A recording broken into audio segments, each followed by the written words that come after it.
নমস্কার, আপনারা দেখছেন সাহিত্য এক্সপ্রেস। এক্সপ্রেস নিউজের সাহিত্য বিষয়ক আলোচনা বৃহস্পতিবার দুপুর 2টো মানে সাহিত্য এক্সপ্রেস। আজকে সাহিত্য এক্সপ্রেসে আমার সঙ্গে কবি শান্তনু ভট্টাচার্য। শান্তনু, অনেক অনেক স্বাগত। নমস্কার। এক্সপ্রেস নিউজে সকলকেই আন্তরিক ধন্যবাদ আমাকে এই অনুষ্ঠানতে, এই সাহিত্য এক্সপ্রেসের এই অনুষ্ঠানে আমন্ত্রণ জানানোর জন্য সকলকে আন্তরিক ধন্যবাদ। হ্যাঁ, অবশ্যই ধন্যবাদ শান্তনু, তোমাদেরও প্রাপ্য, কারণ মঞ্চ এবং তোমরা যারা কবি সাহিত্যিকরা এই মঞ্চটিকে দীর্ঘদিন ধরে আমাদের সঙ্গে সহযোগিতা করে আসছো, দুজনের মেলবন্ধনে একটা অনুষ্ঠান সফল হয়। একদমই বরুণদা, যতদিন দুর্গাপুরে আছি 2009-এর শেষ দিকে দুর্গাপুরে আসা আমরা থেকে। তার আগে আমার জন্ম বলতেই হয় বীরভূমে কোপাই স্টেশন সংলগ্ন একটি গ্রাম, প্রত্যন্ত গ্রাম রতনপুরে, এবং বিশ্বভারতী থেকে মাস্টার ডিগ্রি শেষ করার পর এমন একটি জায়গায়, মানে সেখানে প্রত্যন্ত গ্রামে একটি শিক্ষকতার সুযোগ পেয়েছিলাম জামুরিয়ার কাছে, বাগডিহা সিদ্ধপুর বিদ্যাপীঠে। আমার যাওয়ার সুযোগ হয়েছিল তোমার আমন্ত্রণে। তো অবশ্যই আপনাকে নিয়ে যেতে পেরেছিলাম, এটা আমাদের সৌভাগ্য। না, গেছিলাম আমার বেশ গ্রামের মধ্যে, একদম প্রত্যন্ত এলাকা, আপনি দেখেছেন। তো ওখানেই 18টা বছর আছি। যেতে চাইনি আর পারিও নি, কোনটা ঠিক সেটা বলা যাবে না। তো যাই হোক, লেখালেখি সময় সেই আপনার মাধ্যমিকের পর থেকে আর কি। তো এখানে এসে দুর্গাপুরের যে শিল্প সংস্কৃতি যে চর্চা, সেটাই সত্যিই আমাকে অনুপ্রাণিত করেছে।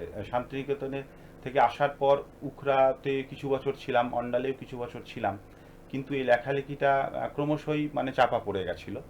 তো তারপর দুর্গাপুরে আসার পর থেকে আপনাদের মতো যারা মানুষ রয়েছেন এখানে, যারা বাচিক শিল্পী, যারা কবিতাকে নিয়ে আসছেন, নতুন নতুন কবিতা আমি দেখেছি, আপনারা বিভিন্ন জায়গায় নতুন কবি, দুর্গাপুরের যারা কবি, তাদের কবিতা আবৃত্তি করছেন। এটা আমাদের কাছে, মানে যারা নতুন লিখছি তাদের কাছে একটা বড় পাওয়া। তো সত্যিই এই যে মেলবন্ধন একটা, যারা লিখছে এবং যারা সঞ্চালনা করছে, যারা বাচিক শিল্পী যারা রয়েছেন, তাদের মধ্যে একটা যে মেলবন্ধন, সত্যি করি দুর্গাপুরের এই সংস্কৃতিতে একটি নতুন ধারা। অবশ্যই যারা অনুষ্ঠান দেখছেন সরাসরি ফোন করুন আমাদের স্টুডিওয়। আমাদের স্টুডিও যে ফোন নাম্বার স্ক্রিনে দেওয়া আছে, এই আলোচনায় আপনারা অংশগ্রহণ করুন। আগামী সময়টুকু আমরা শান্তনুর কাছে কবিতা শুনবো। শান্তনুর যে সাহিত্যের যে প্রেরণা, ছোট থেকে যে কাকে দেখেছেন। আচ্ছা, তুমি কোপাই বললে, কোপাই বলতে তো সাহিত্যের একটা গন্ধ ছড়াই, কোপাই। হ্যাঁ, অ্যাকচুয়ালি বলুন, যেটা হচ্ছে কোপাই মানে অনেকেই যেটা কোপাই নদী ভাবে। কোপাই স্টেশনটা একটু দূর, মানে কোপাই নদী থেকে 5 থেকে 6 কিলোমিটার। কোপাই নদীর এখন যে অবস্থা, তো চারিদিকে তো কংক্রিটের জঙ্গল, বড় বড় ফ্ল্যাট। তবুও নদীটা এখনো সেরকমই আছে অনেকটাই। ততদূর পর্যন্ত এখনো ফ্ল্যাট গড়ে ওঠেনি। আপনি নিশ্চয়ই শান্তিনিকেতন অনেকবারই গেছেন বা ঘুরতেও গেছেন মনে হচ্ছে, আমি দেখেছিলাম। তো কোপাই নদীর কাছাকাছি আমরা কোপাই নদীটা, মানে বাড়ি যেতে, প্রান্তিক স্টেশন থেকে বাড়ি যেতে যে কোপাই নদীটুকুকে দেখি, সেটা এখন একই রকম আছে। সেই আমাদের ছোট নদী জলে আঁকে বাঁকে, বৈশাখ মাসে হাঁটু জল থাকে, সেরকমই আজও কোপাই নদীকে আমি তো দেখছি প্রায় 40 বছর দেখছি, একই রকম আমরা পাই। তো যেটা বলছিলাম সেটা হচ্ছে, আমার বাড়িটা হচ্ছে শান্তিনিকেতন থেকে 10 কিলোমিটার, কোপাই স্টেশন থেকে 3 কিলোমিটারের কাছাকাছি। কোপাই কথা বলতে বলতে যে কবিতাটি শান্তনু উচ্চারণ করলেন, সেটি হচ্ছে, আমাদের ছোট নদী চলে আঁকে বাঁকে, বৈশাখ মাসে তার হাঁটু জল থাকে। তো রবীন্দ্রনাথ কি কোপাই নদীকে দেখে লিখেছিলেন? একদম কোপাই নদীকে দেখে লিখেছিলেন। তো এখন কি হাঁটু জলই আছে? বৈশাখ মাসে থাকে, বর্ষার সময় একটু জল ভরে আর কি। মানে নদীটা দেখলে যারা সচরাচর নদী মনে হবে না, এতই ছোট নদী। ছোট নদী বলতে কত, বর্ষায় কিন্তু খুব প্রচন্ড, হ্যাঁ, খুব যে জল থাকে সেরকম নয়, গভীরতা খুব কম, এবং ছোট নদী বলতে যা বোঝায় ছোটই নদী ওটা। শান্তনু, তোমার একটা কবিতা শুনি আমরা, তোমার আচ্ছা সৃষ্টি কবিতাটা শুনি তোমার তো যে ওই কোপাই যখন উঠে এলো, শান্তিনিকেতন যখন উঠে এলো, তো প্রথম দিকেরই একটা কবিতা, প্রথম কাব্যগ্রন্থ অনুভবে তুমি থেকে একটা কবিতা শোনাচ্ছি। প্রিয়তমা সু, তোমাকে কাছে পেয়ে। তোমরা একটু একটু তোমায় থামাচ্ছি। আপনারা দেখছেন সাহিত্য এক্সপ্রেস। সাহিত্য এক্সপ্রেস প্রতি বৃহস্পতিবার দুপুর 2টোর সময় এক্সপ্রেস নিউজের পর্দায়। দীর্ঘদিন ধরে আমরা কবি সাহিত্যিকদের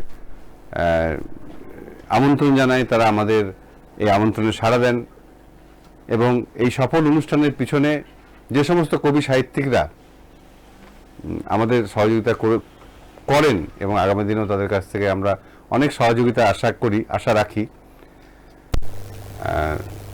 বৃহস্পতিবার দিন মানে সাহিত্য এক্সপ্রেস, আর এই সাহিত্য এক্সপ্রেসে আজকে আমার সঙ্গে যিনি স্টুডিওয়ে উপস্থিত আছেন তিনি কবি শান্তনু ভট্টাচার্য। শান্তনু, কবিতাটা শুনি। আচ্ছা, প্রথম কবিতা যেটা বলুন তো, এখনই কিছুক্ষণ আগেই বলছিলেন কোপাই নিয়ে। কোপাই মানে শান্তিনিকেতন, রবীন্দ্রনাথের জায়গা। সেখানে আমি পড়েছি বিশ্বভারতীতে। তো সে সময়কারই একটি কবিতা, প্রিয়তমা সু। তোমাকে কাছে পেয়েছিলাম অন্য এক পৃথিবী। তোমার হাত ধরেই চিনেছিলাম কত পথ, অচেনা শহর, তেপান্তরের মাঠ, কত অলিগলি। কত কিছু শিখিয়েছ তুমি। অন্ধকারে হারিয়ে যাওয়া পথ থেকে তুলে এনে আলো দেখিয়েছ তুমি।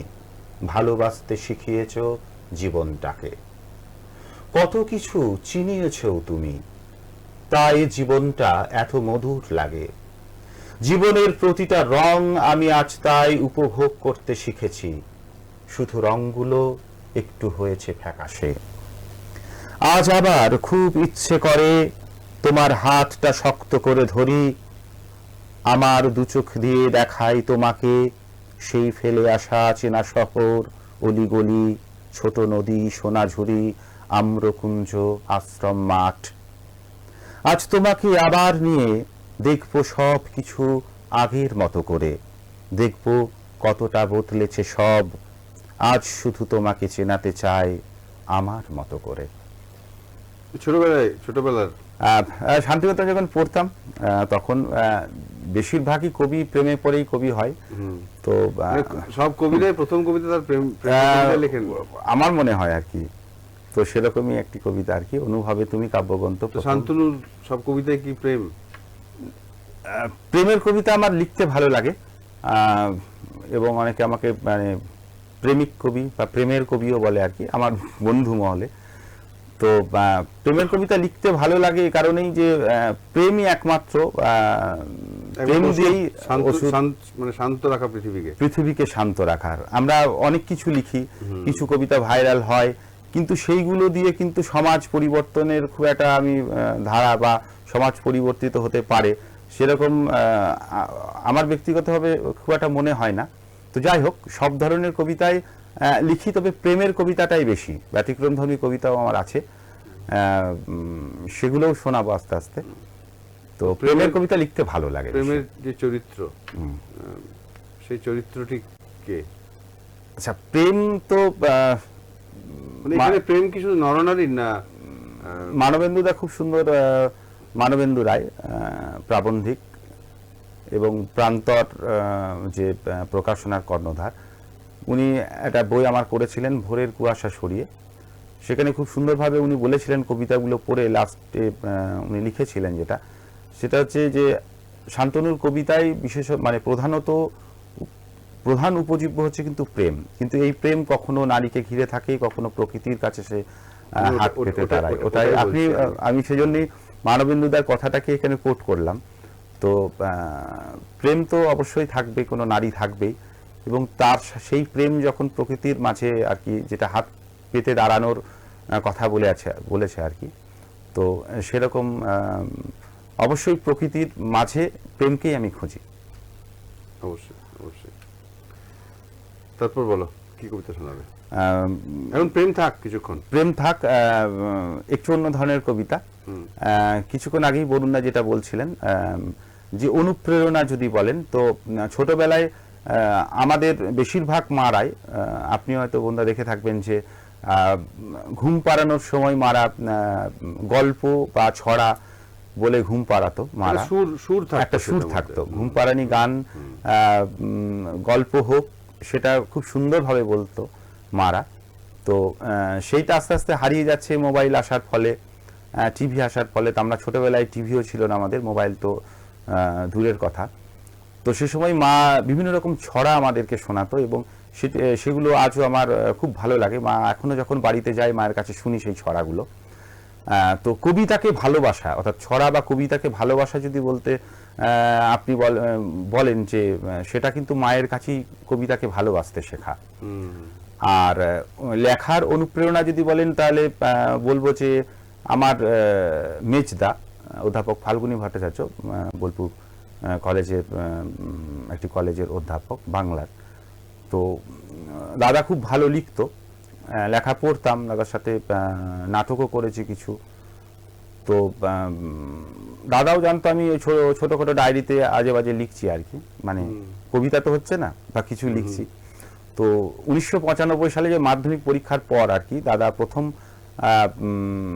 একটি পত্রিকায়, খুব নামকরা পত্রিকা, যদিও আমার পরিচিত নয়, আমি যেহেতু এখানকার জন্ম আমার নয়, বন্ধুরা তো অবশ্যই জানবেন, সবাই যারা দেখছেন যারা জানবেন, সেটা হচ্ছে আজকের যোধন, বাসুদেব মন্ডলের।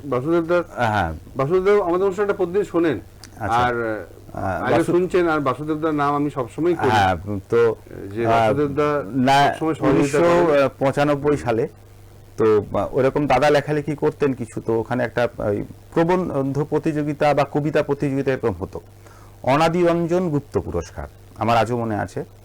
তো ওখানে কবিতা মানে ওই স্টুডেন্টদের, ছাত্রছাত্রীদের জন্য প্রতিযোগিতা ছিল।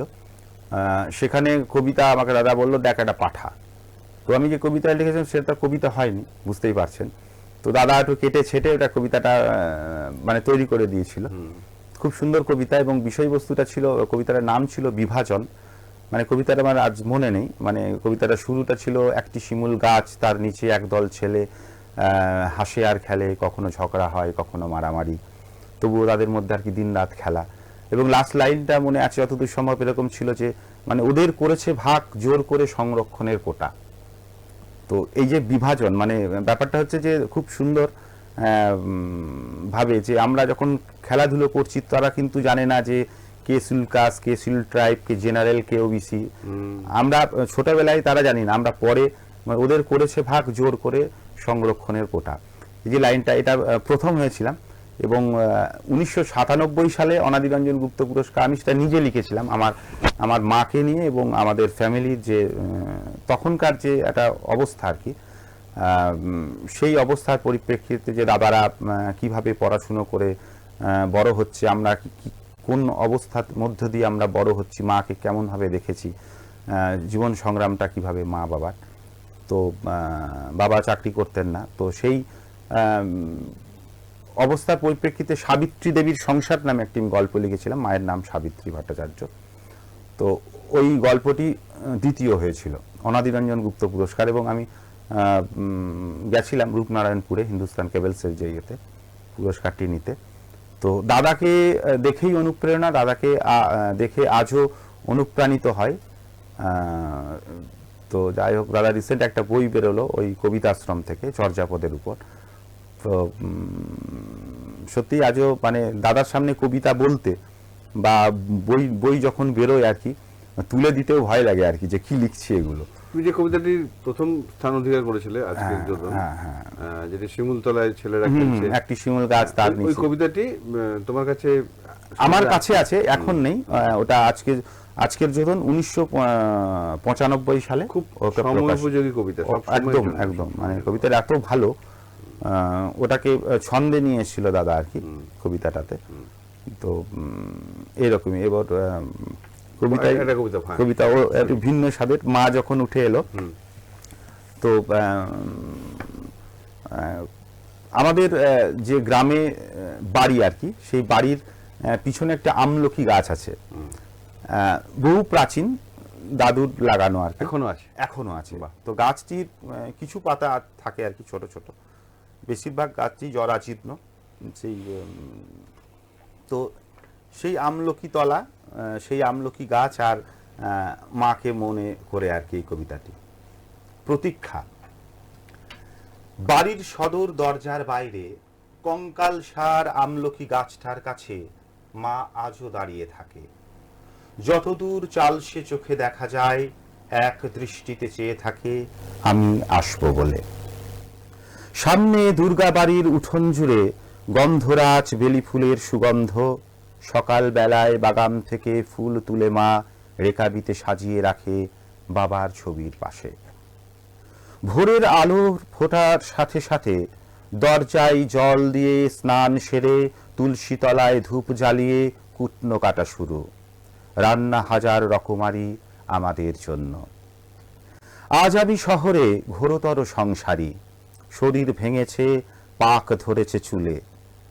এত বছর পরেও মাকে সেই আগের মতোই দেখি। শরীরে ক্ষয় ধরলেও মনটা সবুজ, বুকে স্নেহের ফলগু ধারা। ফেরার সময় কালী মন্দিরের পাশে বুকে তার উথাল পাথাল ঢেউ। চোখে তার জল ভরা এক প্রশ্ন, আবার আসবি কবে? আমারও বুক ভেঙে যায় নীরব কথার ঢেউয়ে।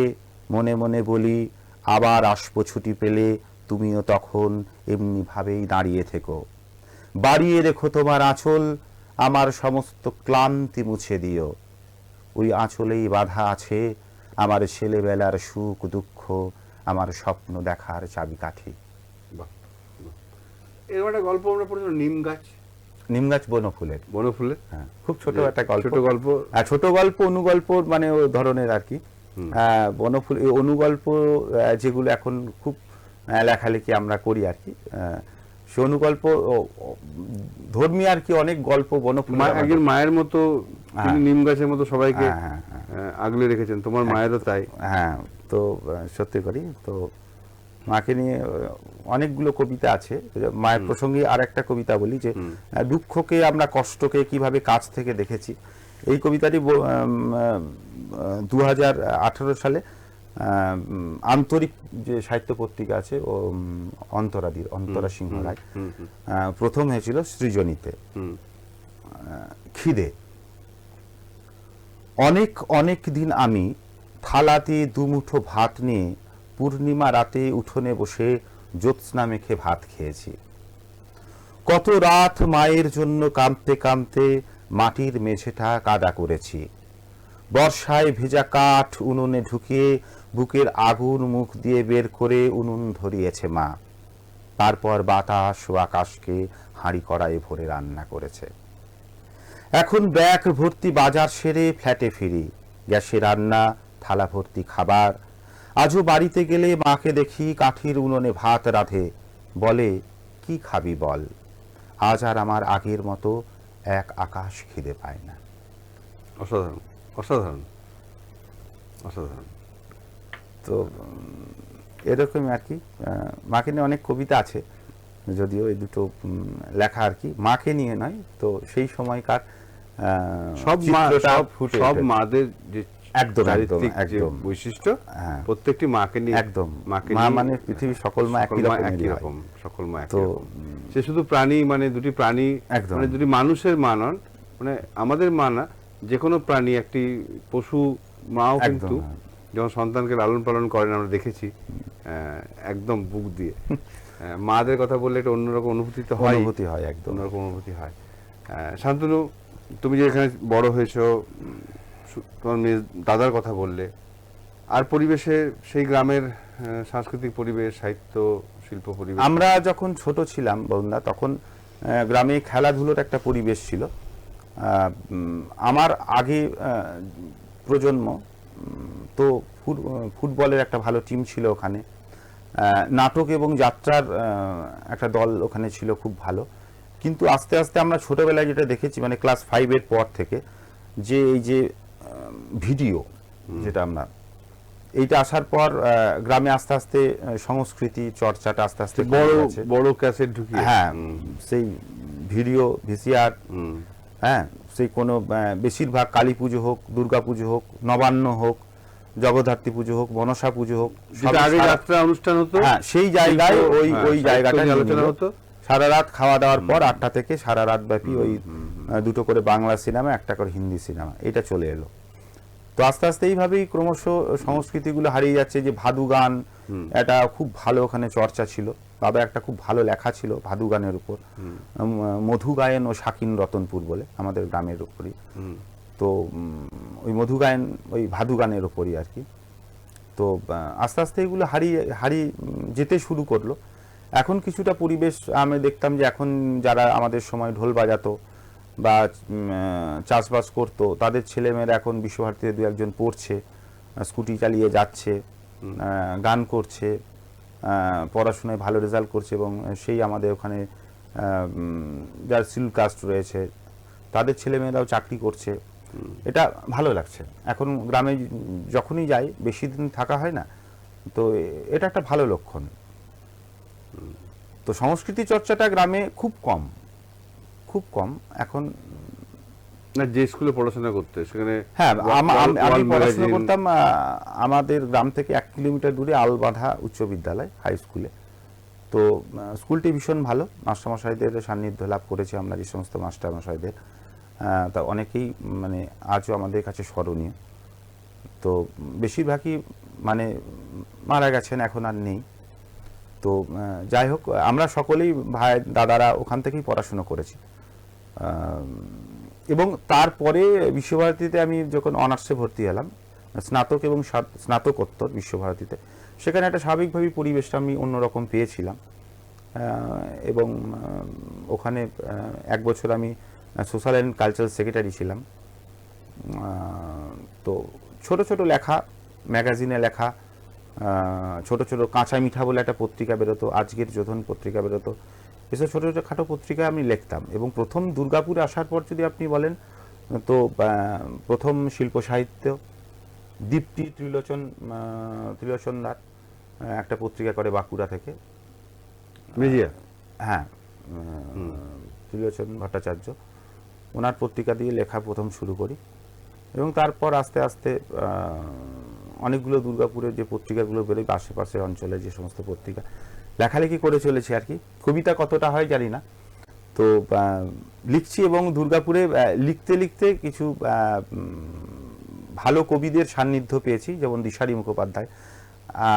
আমার অনুভবে তুমি কাব্যগ্রন্থটির ভূমিকাতেই উনি লিখেছিলেন, আমি অনুরোধ করেছিলাম। তো একটা কথাই বলেছিলেন, শান্তনু দেখো, লিখে তো আমি দিতেই পারি, তো আমাকে ভীষণ ভালোবাসতেন। তো পাঠকই বিচার করবে তোমার কবিতাটা কেমন। আমি কথাটা তখন মনে হয়েছিল দিশারিদা হয়তো লিখবেন না বা কিছু, পরে আমি সত্যি ভেবেছিলাম। দিশারিদা 2 দিনের মধ্যেই মিলে আমাকে লেখাটি পাঠিয়ে দিয়েছিলেন। অভিভাবকের মতো ভীষণ ভালোবাসেন, আমাদের সকলের অভিভাবকের মতো দিশারি মুখোপাধ্যায় কবি। অশোক তরু বিভিন্নভাবে যে এই জায়গাগুলো কেন করছো, এইগুলো কেন লিখছো, একই কথা কেন লিখছো। সুবোধ ঘোষ ভীষণভাবে আমাকে অনুপ্রাণিত করেছেন।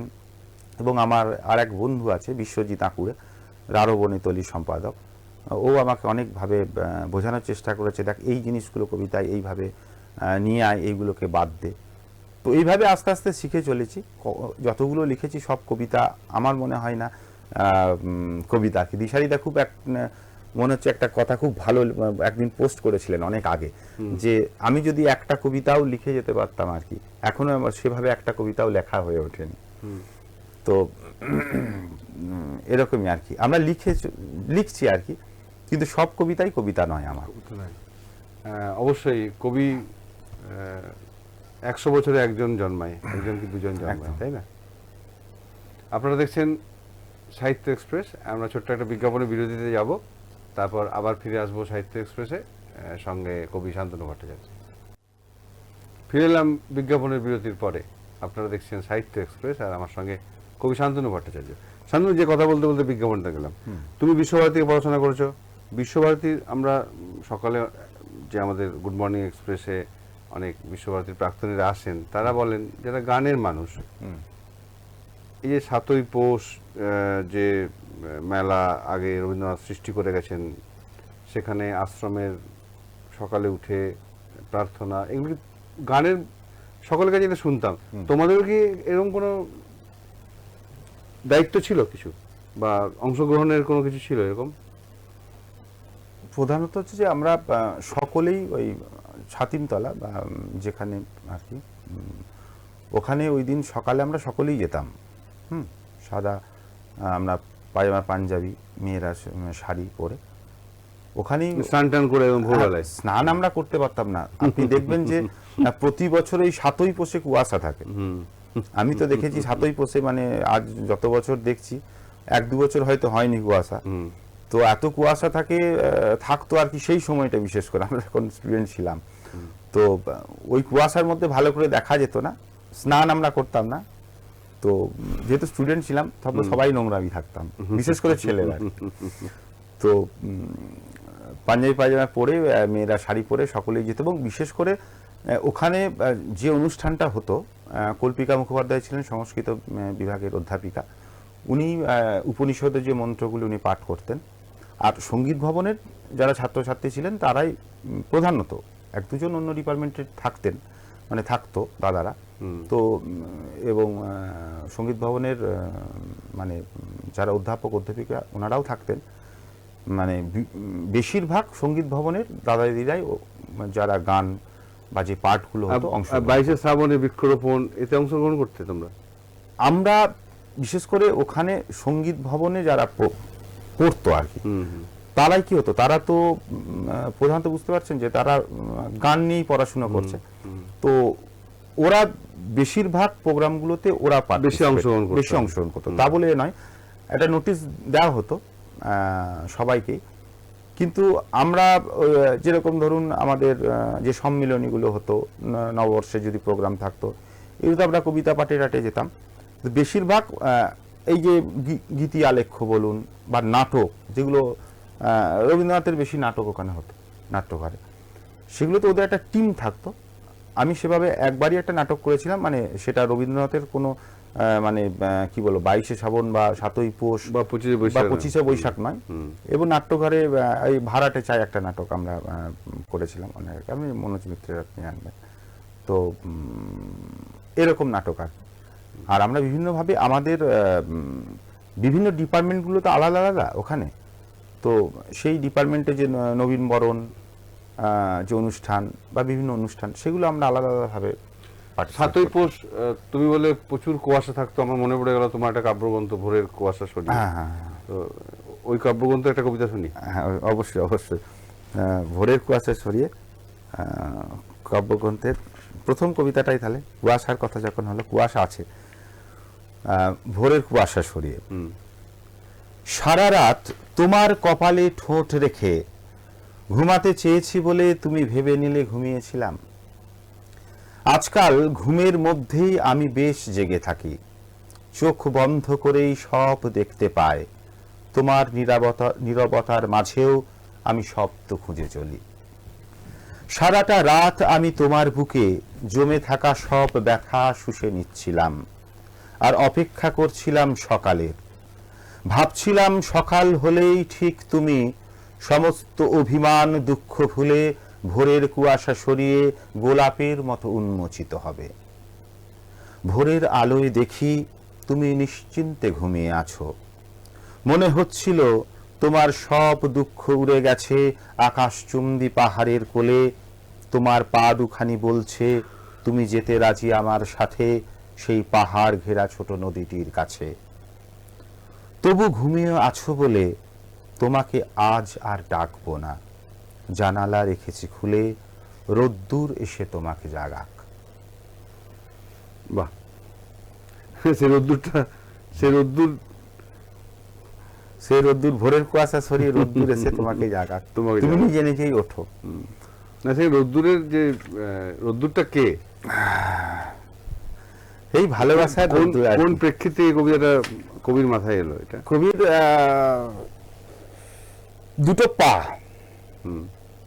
দুটো পাকে মানে কি বলবো, দেখে যে পূর্ব দিকে যে সূর্যর যে মানে যখন উদয় হয়, সূর্যোদয় হয়, শীতকাল অবশ্যই বুঝতে পারছেন। তো পা দুখানি নারীর, মানে আলোটা নারীর দুটো পায়ে পড়ছে, মুখটাতে পড়ছে না। পা পর্যন্ত, শুধু পায়ে এসেছে, এমন ভাবে শুয়ে আছে। তো আমি ওই চিত্রটা দেখে আমি কবিতাটা মাথায় এসেছিল যে রোদটা হয়তো পা থেকে মাথাতে গেলে নিশ্চয়ই ঘুমটা ভাঙবে তোমার। আমি কিন্তু জেগে উঠে বসে আছি ভোর থেকে, তুমি এখনো ওঠোনি। ওই পায়ে নারীর পায়ে যে পড়ছে আর কি রৌদ্রের কিরণটা জল করছে, সেটা যদি পায়ে না পড়ে হয়তো মুখে পড়লে কবিতাটা আসতো না, কিন্তু আমি চাচ্ছি যে ওই রোদটা আস্তে আস্তে মুখে পড়ুক। আসলে সেই সময় কবির কিভাবে কবিতাটা এলো পরবর্তী ক্ষেত্রে আমরা আবার একটা সাক্ষাৎকারে সুভাষ মুখোপাধ্যায়কে বলতে শুনেছিলাম যে তারপর যেতে যেতে যেতে এক নদীর সাথে দেখা। তো উনি তারপরে বলেন সেই সময় কি হিসাবে কবিতাটা আমি বলেছি, এখন আর সেটা সম্ভব নয়। একদম। এই যে আমরা এত পরিচিত একটা গান, সবাই জানেন যারা দেখছেন, আপনি তো অবশ্যই জানেন যে ওই লাল পাহাড়ির দেশে যা অরুণ চক্রবর্তী যে গানটি, সেটি তো স্টেশনে বসে থাকে একটা পলাশ গাছকে নিয়ে লেখা। যে কংক্রিটের এই চারিদিকে ঘেরার মধ্যে একটা পলাশ গাছ, এদের ট্রেন যাচ্ছে, এত ভিড় কোলাহল। না অরুণদা বলে ওটা হ্যাঁ বলেছিলেন যে ওই স্টেশনের মাঝে তোকে মানাচ্ছে না, হেতাক তোকে মানাচ্ছে না। তো ওই রকমই আর কি, যে ওটা যদি উনি না বলতেন তাহলে আমরা কি বুঝতে পারতাম অতটা সহজভাবে যে ওটা ওই প্রেক্ষিতে লেখা কবিতাটা। ঠিক। তো আমরা পাঠক নিজের মতো করে এটা ভাবতেন যে হ্যাঁ সেটাই, কবিতা অনেক ভাবে পাঠক অনেক ভাবে সেটাকে ভাবতে পারে, সেটা পাঠকের দোষ নয়। পাঠক যেভাবে কবিতাটাকে দেখবে আর কি। আমরা বাঁকুড়ার গত বছর একটা জায়গা খুব মানে খুব গভীর জায়গাটা, মানে গাছপালা রয়েছে, বন রয়েছে, সুতান বলে একটা জায়গা। সুতান আপনি তো অবশ্যই জানবেন, ওই ঝিলিমিলি ওইখান থেকে যেতে হয়, রিমিল গেস্ট হাউস ঝিলিমিলি, ওইখান থেকে আমরা গেছিলাম। তো ওখানে একটা বাংলো ছিল, মানে খুব সম্ভবত সরকারি কোনো অফিস টফিস বা কিছু ছিল ওইখানে দেখলাম। মায়াবতীরা ওটাকে অনেক বছর আগে আর কি, হয়তো 10-11 বা তারও আগে ওটাকে বোম ফোম মেরে এখন দেখলাম পুরো ভেঙে আছে, ধ্বংসাবশেষ আর কি যেটা বলে। তো ওখানে একটা ছোট নদী রয়েছে, সুতানের একটা ছোট নদী, নদীটা মানে নদীও বলা যাবে না, এত ছোট, সেই নির্জন। ওখানে তো আপনার কোনো জনবসতি নেই, ছোট খাল, খাল টাইপের আমি দেখলাম। তো ওখানে যাওয়ার পর একটি কবিতা আমার মনে এসেছিল, মানে ওখানে বসেছিলাম কিছুক্ষণ।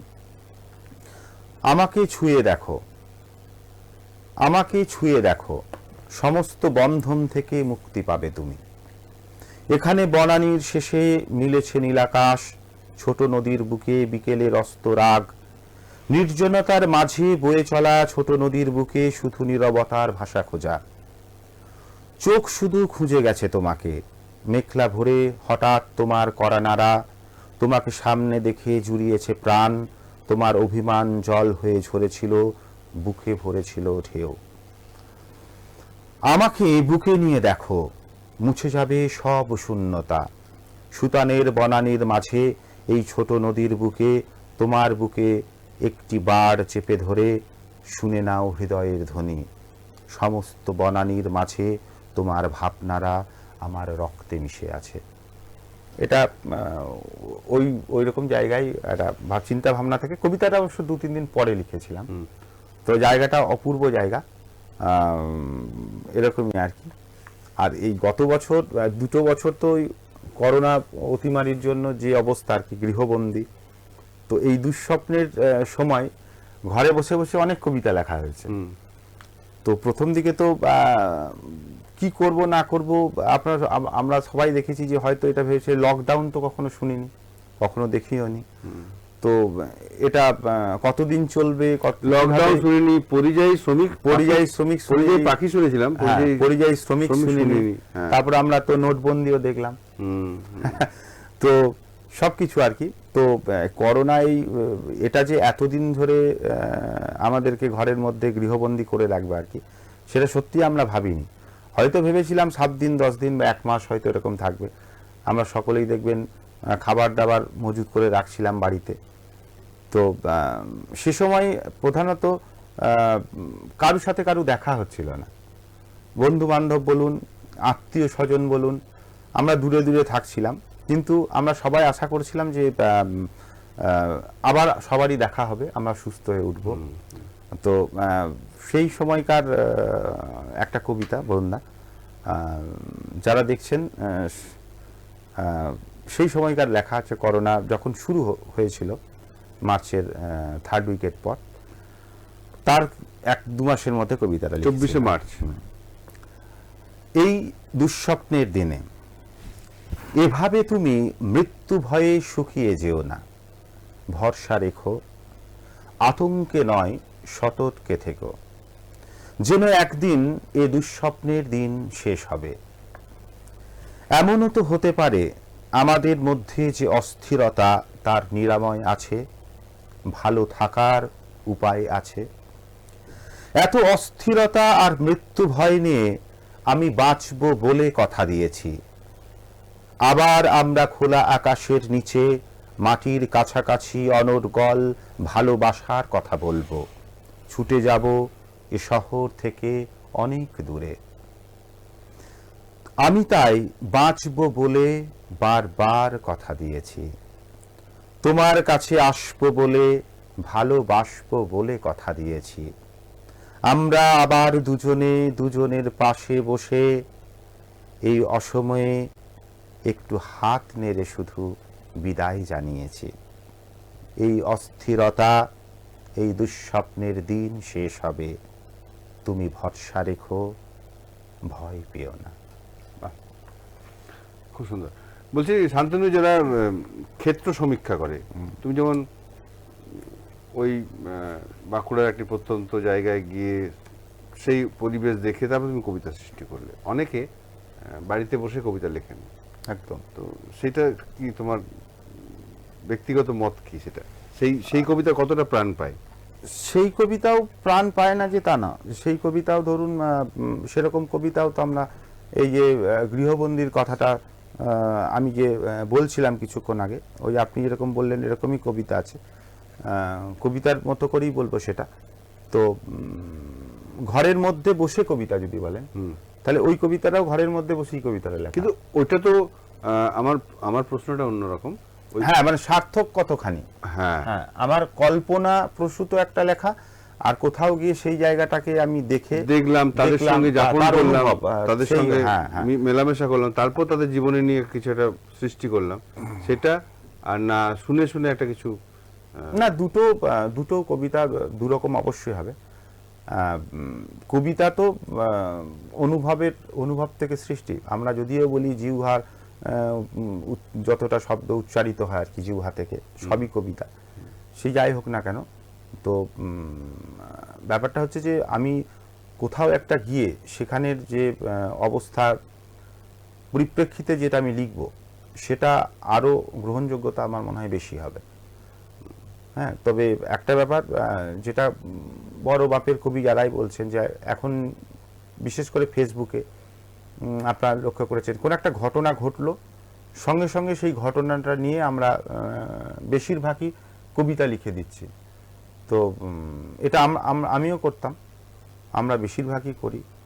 তো আমাকে অনেকজন বলেছে যে লেখাটা তোমার আজকে হলো, সেই লেখাটাকে তুমি রেখে দাও, এটা তুমি 10 দিন পরে দেখবে এই আরো কাটা ছেঁড়া করতে হচ্ছে।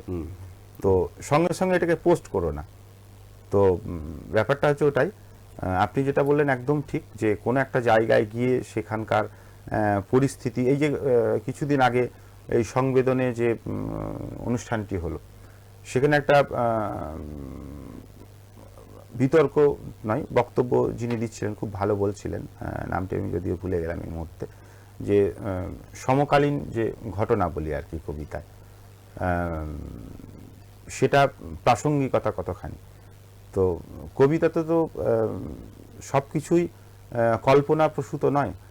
কবিতার মধ্যেও আমার যে প্রেমের কবিতাগুলো আছে ধরুন, সেই কবিতার মধ্যেও সমসাময়িক ঘটনাবলী আমার উঠে এসেছে, বর্তমান অবস্থার কথা উঠে এসেছে, এই যে ভেদাভেদ, এই যে ধোঁয়া ঢাকা শহর, সেই সবুজ হারিয়ে যাওয়া, সব কিছুই উঠে এসেছে। তো কবিতায় কবি কোনখানে কতটুকু দেবেন আর কি, সেটা কবিকে ঠিক করতে হবে।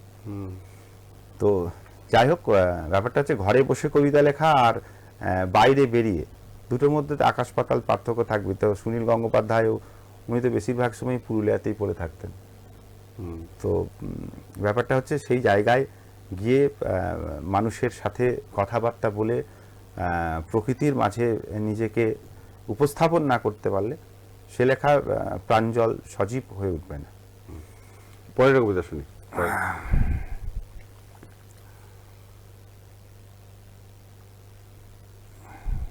এই যে প্রেমের কবিতার মাঝেই কিছু জিনিস যে কিভাবে ঢুকে যায় আর কি। এ অন্ধকার না মৃত্যু ভয়, পৃথিবী আজ গৃহবন্দী, প্রতিটি শহর গ্রাম হারিয়ে ফেলেছে নিজস্বতা, শুকিয়ে যাচ্ছে কিছু সম্পর্কের রং, অস্থিরতা ক্রমশ দানা বাঁধছে মানুষের মনে, ফ্ল্যাটের ছোট ব্যালকনিতে দীর্ঘশ্বাস আর বিষাদের ভালোবাসা। শুধু আজ শরীরে নয়, মনেও ঢুকেছে এক অচেনা জীবাণু, ভালোবাসা আজ এক কঠিন রূপকথা। শুধু এ পৃথিবীতে নয়, আমাদের মনে মনেও জ্বলছে আগুন, এ আগুনে পুড়ে যাচ্ছি আমি তুমি সবাই। মাটির কাছে হাঁটু মুড়ে বসে কাঁদার সাহস নাই, মাটিকেই আজ ভয়। এ শহরে আরো আঘাত নামছে, বুঝতে পারছি না এ আলো কোথায় গেল, এত আলো কোথায় গেল, না একই শুধুই মৃত্যু ভয়। তো এই যে কবিতা আর কি। তো আমরা এই যে ছোট একটা ব্যালকনির মধ্যে আমাদের যেটুকু বাইরেটুকু দেখা, আকাশ দেখতে পাচ্ছি না। ছোটবেলায় যে সকাল হলে যে বেরিয়ে যাওয়া, গ্রামের ঘুরতে যাওয়া, সবুজ সোনালি ধান যখন যেরকম আর কি, শীতকালে মাঠে মাঠে সর্ষে ক্ষেত, তো তার মাঝে যে সকাল, এখন সকালে ঘাসে খালি পায়ে তো হাঁটা। আমরা ছোটবেলায় যে কবে মানে হাওয়ায় পড়েছি মনে নেই আর কি ঠিকঠাক, তো খালি পায়ে সব ঘুরে বেড়াতাম। তো যাই হোক, তো আজকে মাটিকেই বড় ভয়, কোথায় বোমা পড়ে আছে। আজকে ধরুন যে ছেলেটা বল খেলছে, হয়তো সেটা আদৌ বল কিনা সেটাও ফেটে যেতে পারে। তো এই যে জিনিসগুলো আর কি আস্তে আস্তে উঠে আসছে বিভিন্ন কবির লেখায়, এভাবেই। এরপর শোনাও, কারণ আমাদের অনুষ্ঠান একদম শেষ পর্যায়ে। আচ্ছা, আর কবিতা শুনি তোমার কাছ থেকে। আচ্ছা, তোমার প্রেমের কবিতার মধ্যে প্রতিবাদও তো আছে। প্রেমের কবিতার মধ্যে প্রতিবাদ অবশ্যই আছে। না লিখলে কবিতা তো কলম কাঁদবে, তাই লিখি আর কি। তো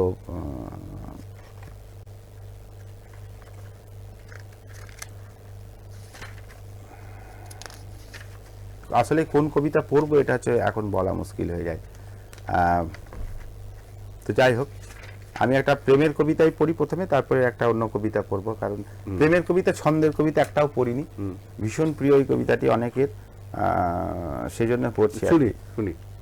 পাগলি তোর জন্য কবিতা, কাব্যগ্রন্থ থেকে। হ্যাঁ, এটা খুব প্রিয়, এটা অনেকের মুখে শুনেছি এবং খুব প্রিয় কবিতা সবার।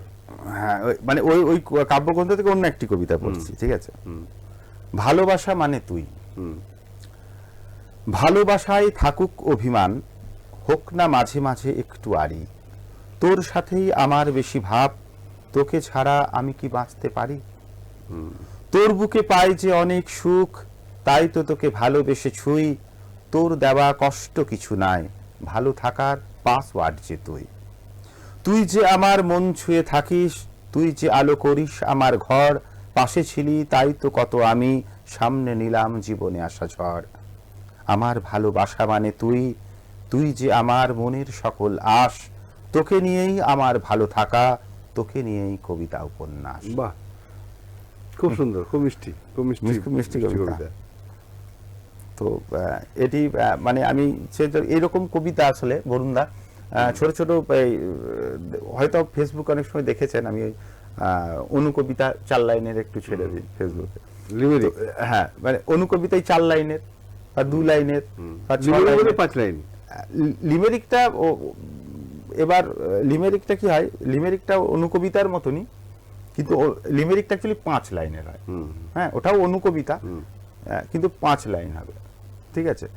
ওই মানে প্রথম যে দুটো লাইন সে দুটো মিল থাকবে, ঠিক আছে। আবার প্রথম দ্বিতীয় এবং পঞ্চম যেটা সেটা মিল থাকবে, আবার থার্ড আর ফোর্থ যে লাইনটা সেটা আবার মিল থাকবে, এরকম লিমেরিক স্টাইল আছে। তো লিমেরিক আজকে মানে শেষ কবিতা শুনি আজকের আচ্ছা, দিনে। শেষ কবিতা একটু অন্য কবিতা বললেন, প্রেমের কবিতা হলো, তাহলে অন্য কবিতা একটা দিয়ে শেষ করে দিচ্ছি।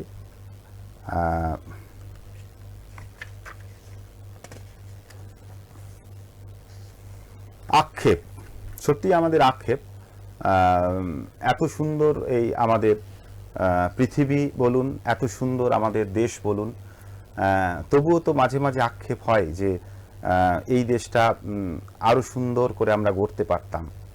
আমরা দোষ দিয়ে আমরা গড়তে পারিনি কেন, কিন্তু আমাদের সবারই, আমরা একজন নাগরিক হিসাবে, ভারতবাসী হিসাবে আমাদের সবারই কর্তব্য এই দেশের প্রতি, আমরা সেই কর্তব্যটুকু হয়তো সবাই পালন করতে পারি না। তো সেই আক্ষেপ, একটাই পৃথিবী সবার, একটাই আকাশ মাথার উপরে, একই মাটি পায়ের নিচে, তবু আমরা এক হতে পারি নাই। এই অক্ষমতা আমাকে নির্বাক করে দেয়, চেতনাকে স্থবির করে দেয় রিক্ততায়। কত যুগ পার হলো, আমরা আজও হারিয়ে যাই অমানুষের ভিড়ে, জীবন যায় বোমা বুলেটে, কোনো শর্ত নেই আমাদের মধ্যে, কোনো সেতু রচিত হয়নি বলেই শুধু স্বার্থপরতা আর কাড়াকাড়ি, মাটি নিয়ে, ধর্ম নিয়ে, রক্ত নিয়ে।